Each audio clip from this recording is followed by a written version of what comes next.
جوزي طيب قوي وعلى نياته، وما كنتش أعرف إن في يوم من الأيام هخونه بالطريقة دي مع أعز صاحب لي. أنا اسمي أمنية، عندي 33 سنة، واتخرجت من كلية آداب. أيام الجامعة كنت بحب زميلي جدا، كنا قريبين قوي من بعض، وكنت شايفة إن هو ده شريك حياتي. لكن للأسف ما حصلش نصيب، وكل واحد راح لحاله. بعد التخرج وأنا عندي 22 سنة اتقدم لي شاب تاني، كان هو كمان كان زميلي في الكلية. هو كان بيحبني من زمان، بس أنا بصراحة ما كنتش شايفة فيه أكتر من إنه شخص عادي، لا كنت بحبه ولا كان في بينا أي مشاعر. رغم كده أهلي شجعوني عليه ووافقوا إننا نكمل، يمكن لأنهم شافوا فيه إنه حد طيب وعنده مستقبل. هو أصلا من الشرقية، وأقنعهم إني أعيش معاه هناك لأن هو عنده شغله ومشروعه هناك في البلد. وبعد شوية تفكير وافقت وسافرت معاه، وبدأت حياتي الجديدة بعيد عن القاهرة. أول سنة جواز كنت بحاول أضغط على نفسي علشان أحبه، بس فعلا ما كنتش قادرة، ما قدرتش أحبه، بس كنت بتظاهر قدامه إن أنا بحبه زي ما هو بيحبني، لكن الحقيقة غير كده خالص. تعبت جدا في موضوع الخلفة، ولحد دلوقتي ربنا مكرمنيش بأولاد، ورحت أنا وجوزي عند دكاترة كتير جدا، بس للأسف كله كان بيقولي إن أنا عندي مشكلة.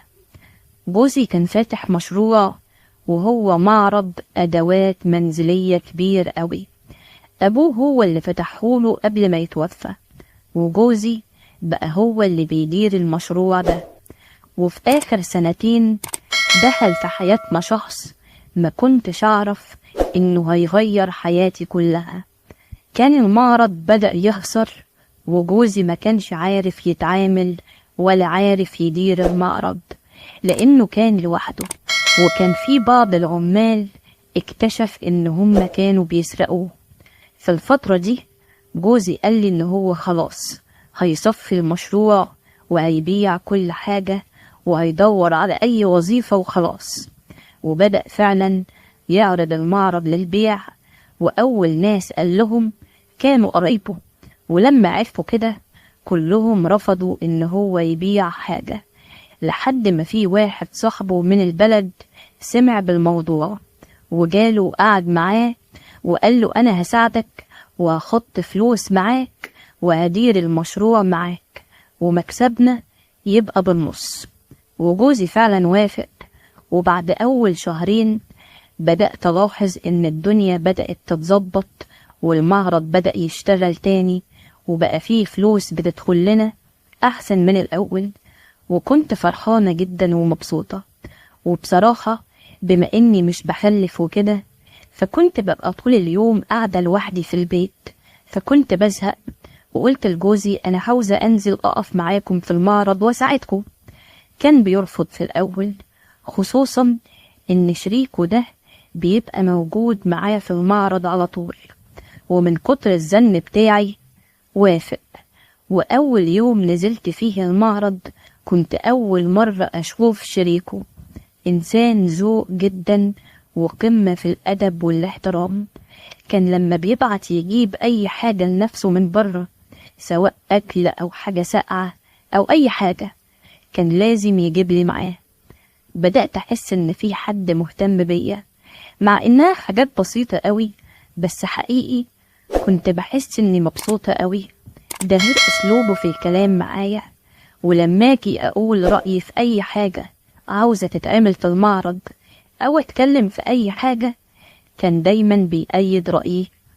بدأت أتعلق بيه وأفكر فيه رغم إن أنا متجوزة، بس اللي اكتشفته إن قلبي رجع يدق من تاني لحد بعد سنين الجواز دي كلها. بدأت علاقتنا ببعض تكبر، خصوصا لما بنكون لوحدنا في المعرض أنا وهو. المفروض إن جوزي بيسافر كل أسبوع القاهرة علشان يجيب البضاعة اللي ناقصة من هناك، وشريكه هو اللي بيكون في المعرض واقف مكانه، لأن شريكه ده مش معاه عربية ولا بيعرف يسوق. فجوزي كان هو المسؤول عن موضوع السفر للقاهرة وإنه يجيب البضاعة من هناك. جوزي سافر وقعدت أنا وشريكه في المعرض لوحدنا في اليوم ده، وبدأنا نتكلم عن حاجات كتير قوي، وحكالي عن حياته تقريبا كلها، وقال لي إن هو مش متجوز رغم إن هو عنده المقدرة المالية وعنده شقته، بس هو مش حابب أصلا موضوع الجواز. وقال لي إن هو دايما ما بيحبش يتربط، بيحب دايما يكون حر. قلت له يا بختك، والله تفكيرك عجبني قوي. من كتر الكلام أنا وهو لقينا الوقت عدى بسرعة قوي، ويوم ورا التاني بقينا صحاب، وبقى فيه بينا مشاعر محدش شايفها ولا حاسس بيها غيرنا. حتى لما جوزي بيكون موجود بنعمل نفسنا بنتعامل عادي خالص كأن مفيش أي حاجة بينا، ولما جوزي بيروح أي مشوار بنرجع نتكلم، واللي نفسه في حاجة بيقولها. لحد ما في يوم اعترف لي إن هو معجب بيا وبيحبني، بس ما كانش قادر يقول كده علشان أنا أبقى مرات صاحبه، وقال لي إن هو ما يعرفش الإحساس ده جاله إزاي، بس غصب عنه هو ده اللي حس بيه ناحيتي. ما ردتش عليه في اليوم ده وعملت نفسي زعلانة، مع إني من جوايا طايرة من الفرح. وقعدت يومين مروحش المعرض، واليوم التالت رحت لقيته مش قادر يرفع عينه فيا، وكان خايف أكون حكيت لجوزي على حاجة هو قالها لي. استنيت جوزي لما خرج من المعرض وقلت له مالك متغير كده ليه؟ قال لي هو انت زعلت من اللي انا قلتهولك او حكيتي لجوزك على حاجة؟ قلت له لا طبعا، هي دي حاجة تتقال او تتحكي؟ قال لي امال مش بتيجي بقالك يومين ليه؟ قلت له مفيش، كنت تعبانة شوية بس. قال لي طيب انت ايه رأيك في اللي انا قلتهولك؟ قلت له بص، انا واحدة متجوزة وعمري ما فكرت اخون جوزي، وما اعتقدش ان انا ممكن اعمل كده ابدا. قال لي انا ما قلتلكيش اعملي كده، الفكرة كلها ان انا حسيت بحاجة ناحيتك وقلتلك على اللي حسيت بيه. قلت له على فكرة انا كمان حسيت بحاجات حلوة ناحيتك، بس عشان انا متجوزة ما كانش ينفع اقول حاجة زي كده لان دي تبقى خيانة. قال لي هو في حد فينا احنا الاتنين يقدر يتحكم في مشاعره او يحدد يحب مين او يكره مين؟ دي حاجة بتبقى جوانا وبنحس بيها غصب عننا. كلامه كان بيعجبني قوي، بس كانت المشكلة اننا ما كناش بنتكلم كتير، لان جوزي معظم الوقت بيكون موجود، مفيش غير اليوم اللي هو بيسافر يجيب فيه بضاعة بنبقى قاعدين على راحتنا، بس هو يوم واحد بس في الأسبوع، وأنا كنت بنزل المعرض على الساعة 1 الظهر أول ما يفتحوا. وبما إننا ما بقيناش عارفين نتكلم أو ناخد راحتنا في الكلام وجوزي موجود، أخدت رقمه وبقيت أكلمه على الواتس قبل ما أنزل، وبقيت أنزل لهم على الساعة 4 أو 5 المغرب. بدأ يبقى فيه قصة حب كبيرة بينا، كل ده وجوزي مشغول بالمعرض وبالزباين وبالبضاعة، وانا وصاحبه عايشين في عالم تاني محدش يعرف عنه حاجة. عالم حلو جدا كان نفسي اعيشه من زمان، بس كان نفسي اعيشه في النور مع جوزي اللي بحبه، بس للأسف الظروف هي اللي حطتني في الموقف ده.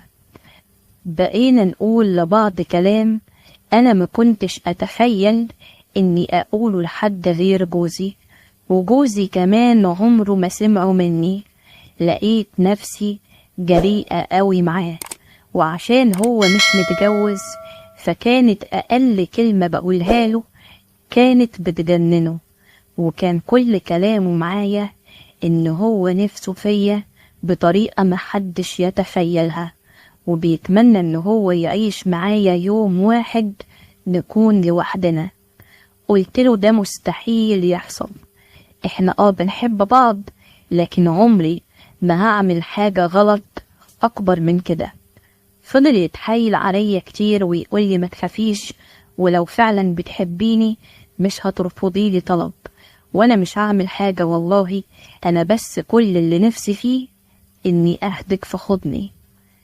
كلامه شوقني ليه قوي، وما بقتش عارفة اعمل ايه، وفي نفس الوقت كنت خايفة اعمل حاجة زي كده. وقلت له هنعمل كده ازاي اصلا وفين؟ قال لي في المعرض.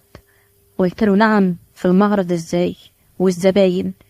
قال لي بصي، في اليوم اللي جوزك هيسافر فيه بدري، اول ما يمشي هننزل المعرض ساعة بدري، وندخل من الباب اللي جوه في المدخل، ونقعد مع بعض ساعة، وبعد كده اروح انا خارج وفاتح المعرض في ميعاده. الفكرة عجبتني، بس كنت قلقانة قوي.